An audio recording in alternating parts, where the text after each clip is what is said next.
এমনটা মনে করার কোনো কারণ নেই সূর্যগ্রহণ চন্দ্রগ্রহণের সময় কোনো কিছু করা যাবে না। না, সূর্যগ্রহণ চন্দ্রগ্রহণের সময় মায়েরা স্বাভাবিক চলাফেরা করবে। অনেকের ধারণা যে মাছ কাটলে মনে হয় বাচ্চাদের এক অংশ কাটা হবে, এটা আমাদের দেশে অনেকের ধারণা। অনেকের মনে হয় তখন মা কিচ্ছু খাবে না। না, বরং গর্ভবতী মায়েদের তখন কাজ হচ্ছে তখন আল্লাহকে ডাকবে, ইস্তিগফার পড়বে, 2 রাকাত সালাত আদায় করবে।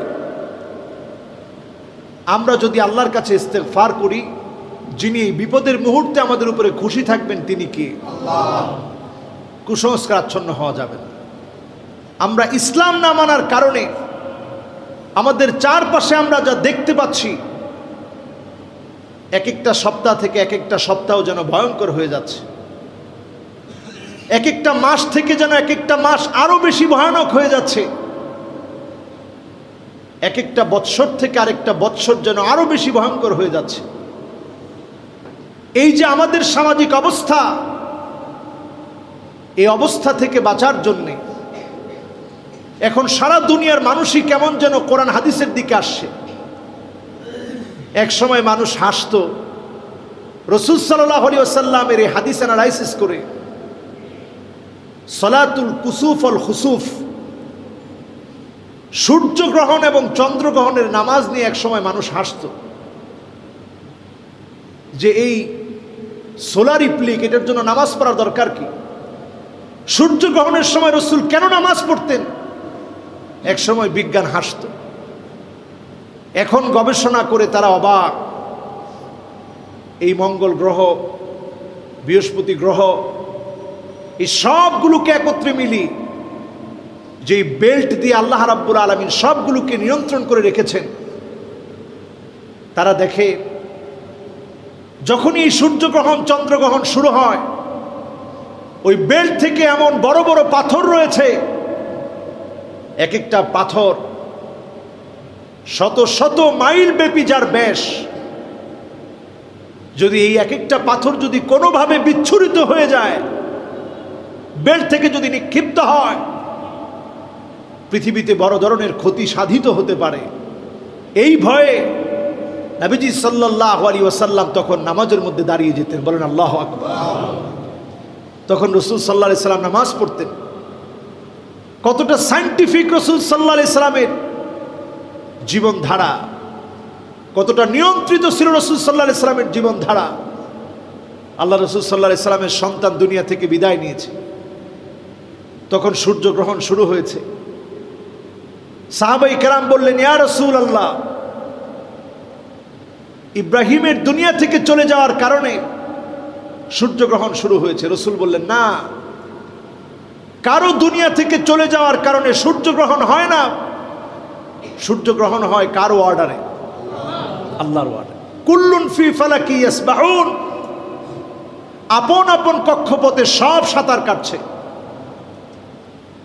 যখন আপন আপন কক্ষপথে সাঁতার কাটতে গিয়ে এই চন্দ্রগ্রহণ সূর্যগ্রহণ যখন হয়, এটা একটা ভয়ের কারণ। রাসূলুল্লাহ সাল্লাল্লাহু আলাইহি ওয়াসাল্লাম ভয় করতেন, না জানি ছিটকে কোনো পাথর পড়ে। আমার নিজের চোখে আমি দেখেছি ওমানে, যখন সেটা ছিটকে পড়েছে, আসতে গিয়ে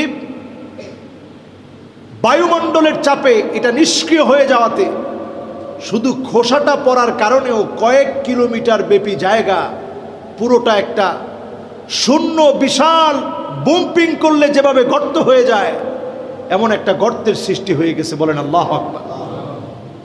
আর যখন চন্দ্রগ্রহণ সূর্যগ্রহণ থাকে, বায়ুমণ্ডলে চাপ কম থাকে, ওই মুহূর্তে যদি কোনো একটা পাথর বিচ্ছুরিত হয়, পৃথিবী থেকে যে কোনো একটা প্রাণী হঠাৎ শেষ হয়ে যাবে, একটা এলাকা ধ্বংস হয়ে যাবে।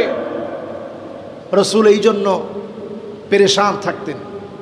তখন নামাজ পড়তেন 2 রাকাত, এবং এই নামাজটা এমন ছিল, রুকু সাজদা এত রাসূলুল্লাহ সাল্লাল্লাহু আলাইহি ওয়াসাল্লাম সময় নিয়ে দিতেন, কান্নাকাটি করতেন। রাসূল মনে করতেন, আল্লাহ, এই বিপদ যদি আমাদের উপর চলে আসে। এমনকি রাসূলুল্লাহ সাল্লাল্লাহু আলাইহি ওয়াসাল্লাম আযাব প্রাপ্ত কোন নবী আম্বিয়া আলাইহিমুস সালাম তার উম্মতেরা যেখানে আযাব প্রাপ্ত হয়েছে ওই জায়গা দিয়ে যাওয়ার সময় রাসূল কাঁদতেন, সেখানে খুব লম্বা সময় অবস্থান করতেন না। এখান থেকে আমাদের জন্য শিক্ষা রয়েছে। জাদু যারা করে, মানুষকে ক্ষতি করার জন্য যারা জাদু বান টোনা এই জাতীয় কাজ করে, মানুষের ক্ষতি সাধনের জন্য যারা চেষ্টা করে, লাবিদ বিন আসাম নবীজিকে পর্যন্ত জাদু করল, যে বান মারার কারণে নবীজি সাল্লাল্লাহু আলাইহি ওয়াসাল্লাম 6 মাস শারীরিকভাবে অসুস্থ ছিলেন।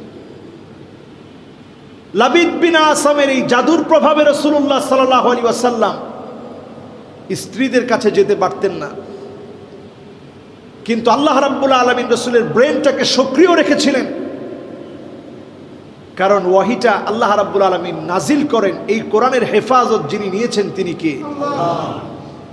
ব্রেনটা ঠিক ছিল, শারীরিকভাবে রাসূল দুর্বল হয়ে পড়লেন।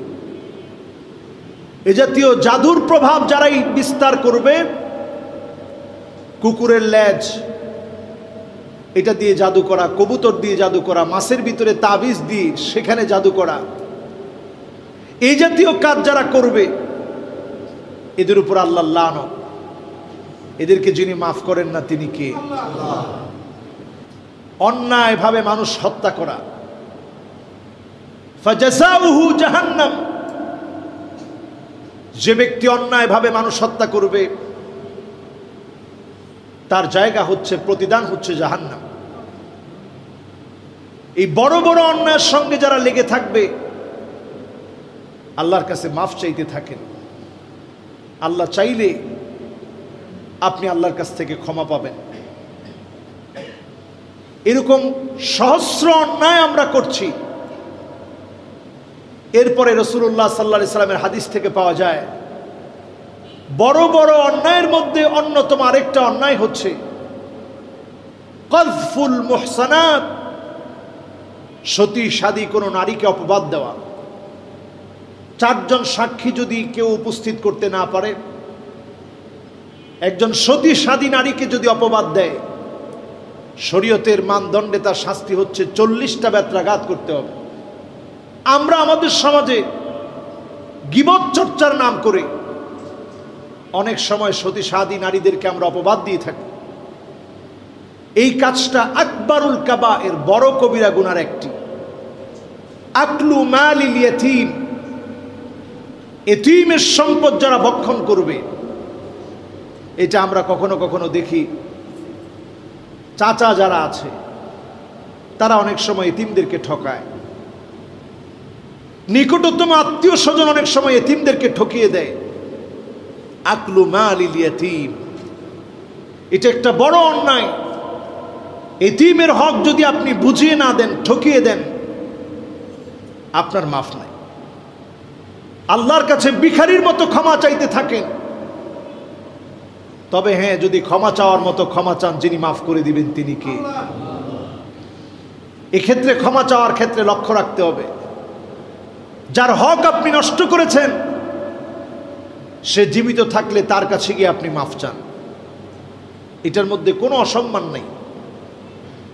আল ইস্তিতালাতু ফি ইরদি আখিক, অন্যায়ভাবে কোনো ভাইয়ের সম্মান নষ্ট করা। অন্যায়ভাবে যদি আপনি আপনার ভাইয়ের সম্মান নষ্ট করেন, একজন মুসলমানের নামে অন্যায়ভাবে কোনো একটা কিছু রটিয়ে দিলেন, অন্যায়ভাবে যদি আপনি গীবত করলেন, অন্যায়ভাবে যদি আপনি অপবাদ দিলেন, এই লোকটাকে আল্লাহ তাআলা ক্ষমা করতে চান না। এই ধরনের স্বভাব যাদের আছে, 2 জিহ্বাওয়ালা, এইদিকেও কথা বলে এইদিকেও কথা বলে, এদের জিহ্বাটা হবে জাহান্নামের জিহ্বা। আল্লাহ আমাদেরকে হেফাজত করুক, পড়ে আমিন।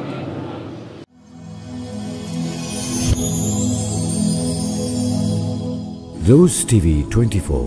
Enjoy by listening to the Holy Quran.